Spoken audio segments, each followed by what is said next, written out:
We are soon in the third month of 2024 and there are some nice indie games releasing in March. I have found 14 indie games that are worth playing between the two biggest games of this year, Final Fantasy VII Rebirth and Dragon's Dogma. Oh boy, this month is going to be busy. Let's get to it. First up is the Mobius Machine, a 2D adventure game with 3D graphics, a very cute looking game. The game takes place on an alien world where you're trying to escape. The game have a big interconnected world with over 80 distinct enemies and bosses. In the game you have 2 weapons equipped, and with blueprints you can craft new weapons and upgrade the weapons you have. The game also puts a lot of emphasis on movement with wall climbing, a dash, diving in water and gliding through the air. This is developed by Madriga Works. Release is planned for 1st of March. Then we have Biomorph. I covered this one in my Metroidvania video. This game's core feature is the ability to morph into enemies and use their powers after you have killed them. You also have a bunch of different melee and range weapons to use, all with their own upgrade tree. You also have a city you can rebuild and customize. To me this sounds like a lot of fun, and the game seems big with several biomes and optional bosses, and of course secrets to find. Biomorph is developed by Lucid Dreams Studio. Release is planned for 4th of March. Chasing the Unseen is also a game I played and covered in my upcoming adventure games. This game is a bit weird, but also very interesting and chill. The game is essentially about getting from point A to B, with some collectibles you can find along the way. The demo was split into stages as you run, climb and hold on to gigantic creatures. The environments are very minimalistic and clean, but look so interesting. The game doesn't seem to put a big emphasis on the story and instead puts the gameplay in focus. Developed by Strange Shift Studio, release is set for March 7th. Soria Age of Shattering is a fantasy RPG with turn-based combat. The game seems to have an open format as you travel across the continent and you choose what you want to do in which order you want it. I mean, you can't not draw comparisons to Divinity or Baldur's Gate, but on a smaller scale maybe. Here you control a team of 4 heroes as you battle Hellspawn and other various groups of enemies, of course a lot of bosses. As you level up you will unlock a variety of class skills to bring into combat and traverse the world. You also have an outpost in the game where you can assign tasks and send out members on missions. So if you need your fix of a fantasy RPG, I think this could fill that spot. This is developed by Tiny Trinket Games. Release is planned for March 7th as well. In Ancient Weapon Holly, you play as a girl named Holly. She has been sealed away for tens of thousands of years, and now she has awakened and wants revenge against the humans as they have created her and sealed her away. This is a roguelike action game with some interesting strategy elements. You are navigating a maze of blocks as enemies are trying to kill you. Your weapon against them is to break the ground and capture the enemies in the holes you create. Defeating the enemies will reward you with items that you can enhance and evolve Holly with. There are also skill trees with various enhancements for more depth and strategy. This is developed by Acquire Corp.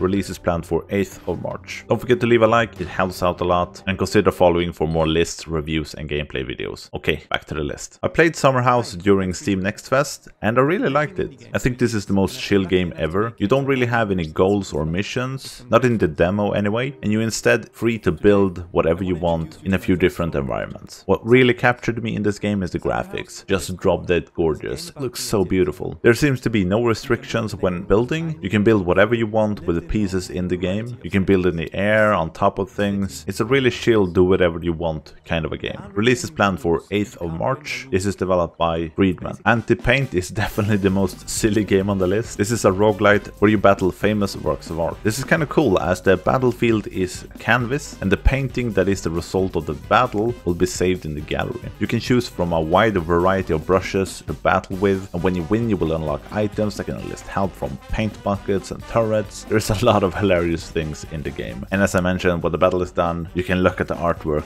in the gallery that you just have created. This is developed by Vilius Pacapas. Release is planned for 11th of March. Hellbridge Vegas is a first-person shooter for up to 4 people. Here you fight waves of demons from hell. This game will drop into early access in March and will stay in early access for at least 6 months. The game on release into early access will have 19 weapons. There are 3 game modes, 3 maps, 10 perks and 9 enemy types. This looks like a non-bullshit game with some fun gameplay. I'm guessing more of everything is going to be added into the game as it's being developed. Oh, and it's one dude that had developed this game. His studio is called Infinite Ape Studios. Release into early access is planned for 11th of March. Raw Metal is a dungeon crawler with fighting and stealth mechanics. You play as a scavenger who is infiltrating a mining facility run by a mega corporation in search for gear and supplies. I really like the look of the game and it seems to have some real depth to it. The game has stealth where you can use use taser darts, noisemakers, and manipulate the environment and enemies not to get spotted. Then there is also combat that is supposed to be fast and punishing. The enemies are heavily armored, so utilizing combos and the environment is key. There is also an upgrade system for your gear. I mean, the game looks like a lot of fun. This is developed by Team Crucible. Release is planned for 19th of March. Bridgeway is a roguelite, turn-based combat, exploration game in space. Here you assemble a crew, choose a ship, equip it, and head out exploring. There are a lot of ships to choose between, parts to acquire and equip your ship with, and crew to hire that are good at different things. The ship's abilities are represented by cards in combat, as the combat is turn-based. There are also factions in the game that you can side with and will grant you powerful arsenals to use. You will also encounter a lot of pirates, you will do some trading, and try to seek out the mysterious signal. I like the look of the game, and I think all the elements sound great. This is developed by Edgeflow Studio. Release is planned for 22nd of March. Bulwark Falconer Chronicles. I totally missed the demo for this game. I had hoped this game would be released last year, but finally it's soon here. This game builds upon the previous game, the Falconer. That was a third-person flight game. This is instead a base builder slash strategy game. The art style is so good, with some really unique looking buildings and towers. The game is all about building up settlements as you explore, establish trade routes, and wage war. This is developed by Thomas Sala. Release is planned for 26th of March. Outpost Infinity Siege. Man, this looks so good as well. This month is stacked